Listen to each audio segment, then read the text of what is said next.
Welcome to Nasdaq TradeTalks. I'm Jill Malandrino, Global Markets Reporter at Nasdaq. Joining us at the MarketSite studio, we have Lindsey Argalas, CEO of Taxbit, to discuss bridging the gap with regulation and technology between Tradfi and the crypto space. Lindsey, it's great to have you with us. Welcome to TradeTalks. Thanks very much. Explain to us, before we talk about bridging the gap, where Taxbit fits in the crypto ecosystem. Yes, so Taxbit is a leading tax and accounting solution that helps enable the digital economy. We're very focused on helping enterprises and governments that deal with digital assets be compliant.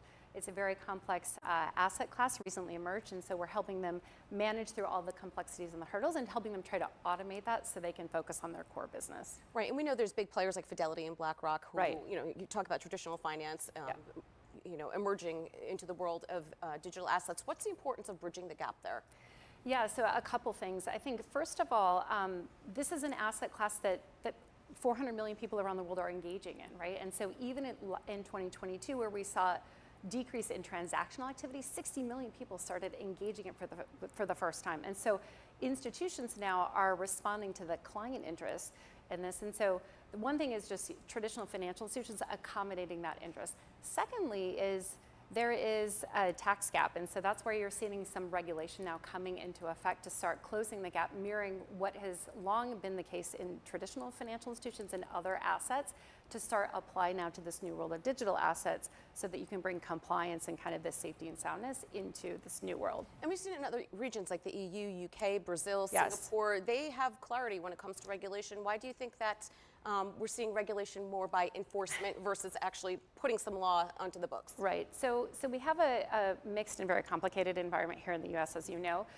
We are encouraged that there are starting to be pieces of legislation, though, that are coming out. So last Friday, for example, the U.S. Treasury Department issued some clear guidelines around crypto tax regulation. So following very much the information reporting standards that have been in place for traditional financial assets. So that is regularity, at least one piece of regularity that has come into the fold here that we are encouraged by. But as we know, it's a complicated, situation here in the United States. But I think step by step, we're seeing a little more clarity emerge. So those proposed regulations, that means for the average retail investor, when you buy and sell stocks, long-term, short-term, those types of rules are going to apply exactly like crypto. Exactly. So now today, from your financial institution or wherever you traded, right, you get a year-end form that helps you file your taxes. Now that is going to apply as well for crypto trading and activity. And so again, that takes out some of the uncertainty or the risk that individuals have faced before. The burden has been on them to try to figure out their gains and losses so they can file their tax obligation appropriately. And now the institutions will be providing that kind of information reporting.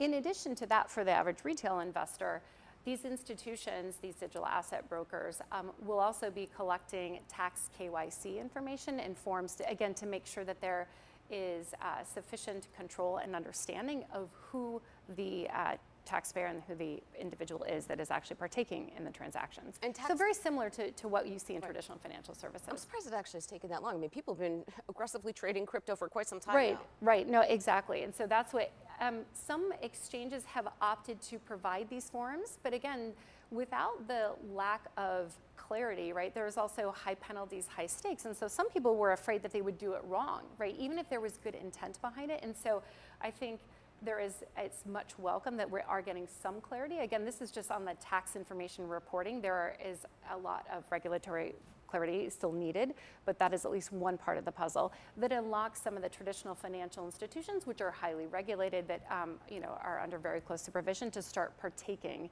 in this activity. And Taxbit, you've partnered with Intuit. Yes. Right. So yes. What will that allow users to do? Yeah, exactly. So we partnered with Intuit this past tax season, again, so that we would provide the gains and losses, so that the individual could then very easily load that into TurboTax to file their year-end taxes. Right? We're not in the tax filing business, but we're trying to provide the information so that individuals can take comfort and know that they are putting forth the right information to decrease the risk of audit.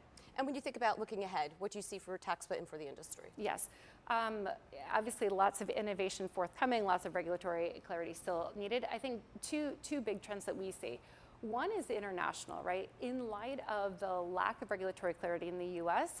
And, of course, growing demand in other jurisdictions, we see a lot of our enterprise clients setting up operations and really increasing the operations and the geographic footprint. And so we are meeting our clients where they are in Europe and LATAM and Asia.